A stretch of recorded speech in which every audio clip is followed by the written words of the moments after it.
Hello all, it's the 30th of October 2017 and you're here with Dan in Essex, UK. So what I wish to do tonight is to discuss a BBC Two documentary which aims to tackle what has been dubbed the mental health epidemic of the 21st century and what is behind the rise in mental health problems, and discover what we can do without resorting to medication to reduce the impact of stress on our minds and bodies. Now, on my news feed on my mobile phone, a report from the Daily Mail flashed up, and it stated diagnosable cases of stress, depression or anxiety affected 488,000 workers in 2015. This is according to government figures. 11 million sick days taken, and in 2016 70 million prescriptions for antidepressants and anti-anxiety drugs were written out.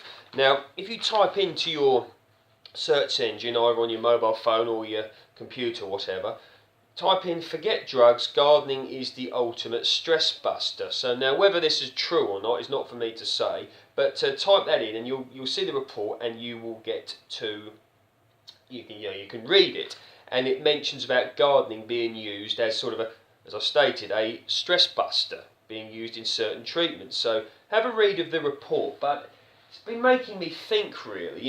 This is a huge subject, and it could affect anyone at any time. It either has affected them, or it currently is, or it will. But stress, is something we've got to be very, very aware of. And there's so many stresses, so many things that can cause it. Money is the obvious one. Whether you can pay your rent, whether you can pay your mortgage, whether you can pay your bills, whether you can feed your family or even yourself, whether you can put fuel in your car to get to work. I mean, so many things, like people out there defaulting on mortgages or not paying rents and getting evicted, bailiffs coming round. It really can be a very, very nasty thing. Family stress, got trouble with your family members are ill, the losing of loved ones, family members not doing things you would consider particularly sort of resourceful or intelligent to do, and the stress that it can cause. I mean, even nowadays, say not just nowadays, but you leave your house in the morning or your flat or whatever in order to get to work. The moment you hit the road, you hit a traffic jam, and it's stress. You have to leave an hour before you get to work, and if there wasn't the traffic, you'd be at work within 10 minutes. And people commuting to London and commuting wherever, is so much sort of stress that can affect people. And I think it's really important that we're just aware of this. And one thing that I heard someone say a while ago. They were on Facebook, as many people are these days, and Facebook has got many positive things as well as negative, in my opinion. But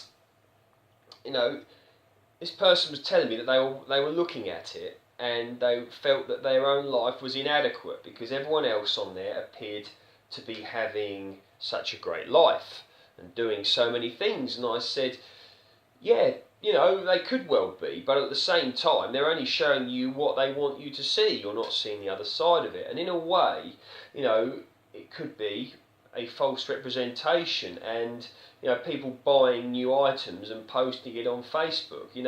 Yeah, they might have bought a brand new car, but they might also be up to their neck in debt, or they might have, as I stated earlier, not paid their rent or defaulted on their mortgage, or whatever.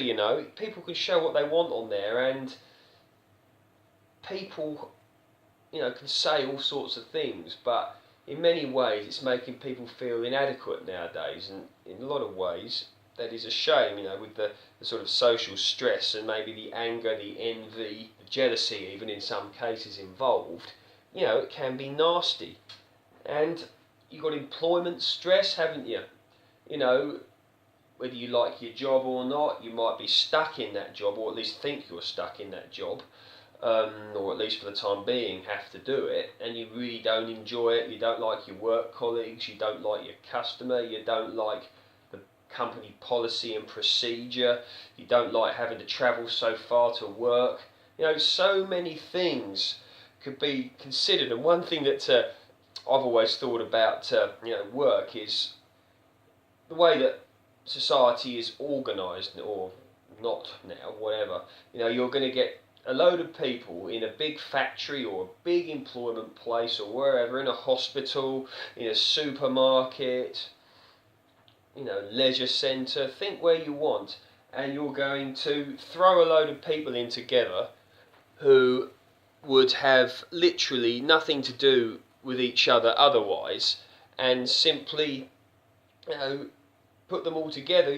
Stress is inevitable in many ways, and there's just so many things that stress, can lead to that are negative. I mean, comfort eating is a thing that I do.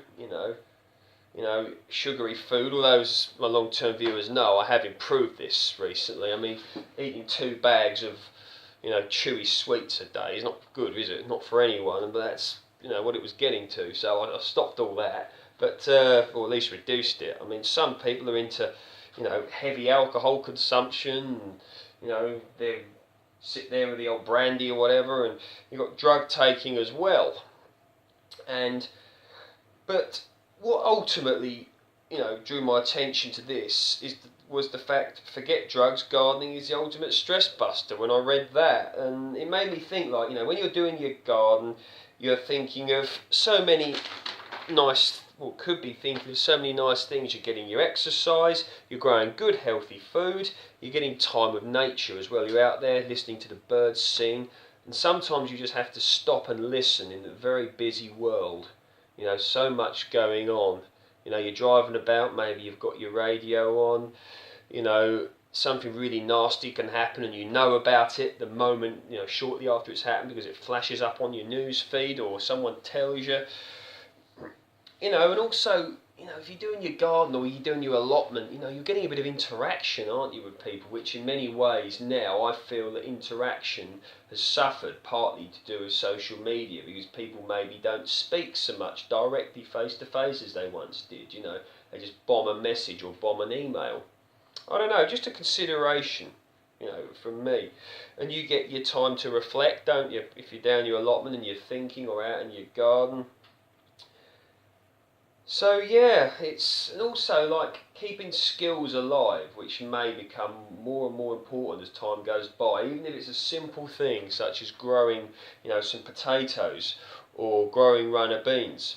Of course, there are many ways that stress can be reduced, and in our society, a degree of stress is inevitable, and they even say a degree I say, is good, because it can make you sharp and make you think more, lead you on to bigger and better things. But it's when it becomes, like anything in life, excessive and overwhelming, that's when it becomes destructive. And being sort of mindful and aware the fact that this is happening to you and how destructive it could be if you don't take hold of it. It could lead to one thing to another. If you're in a job that you hate, you truly hate, could there be something else that you could do? If you're living in an area you don't like, the same thing applies. But some people, it's difficult, I mean, employment-wise, if you're living in a low employment area, just going out and getting a job, it's not necessarily that easy, is it? And if you want to start your own business, but you don't have any money to do it with, and no one that can lend it to you, and no bank will lend it to you either. So many things to consider out there regarding this subject, and I just think it's wise that we take time out and reflect in order to help ourselves and help others, because, as I stated earlier, this could affect anyone, and the effect that this could have on someone's own life and their family and friends' life and society in general. Even if you get stressed and your way of dealing with it is going down the pub, getting tanked up, sloshed, drunk, smashed, whatever you want to call it, and then you go out and get into a fight and you hurt someone badly, or you get hurt yourself, or you get arrested and slung in a police cell overnight, or worse. you know, social tensions,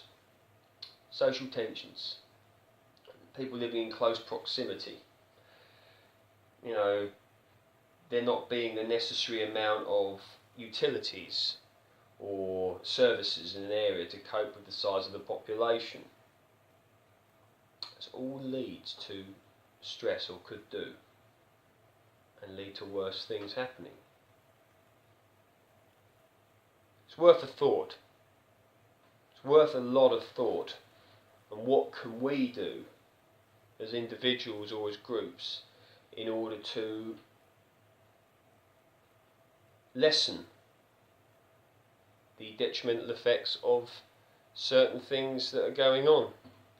And if, you know, this BBC Two documentary talks about gardening being something that we can do in order to help tackle stress, it may be good for you, it may not. But it's a big subject, and one worthy of a lot of thought and consideration.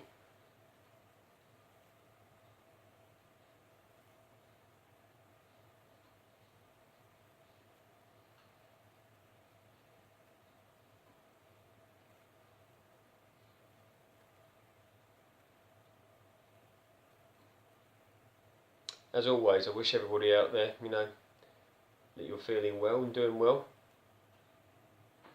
Speak soon.